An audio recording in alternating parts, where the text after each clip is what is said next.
مهما وصفت بالكلمات مش هدي هذا الموقف حق.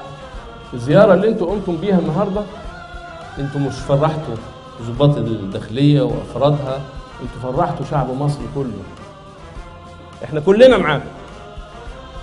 تأكدوا ان ولادكم دول ولادنا احنا، ومهتمين ان شاء الله تخلصوا فترة العلاج بتاعتكم وتنطلقوا في الحياة، تبقوا نموذج للأسر اللي عانت لكن وجدت مستشفى راقية زي 57 أحد أهم النماذج اللي يحتذى بيها في مصر.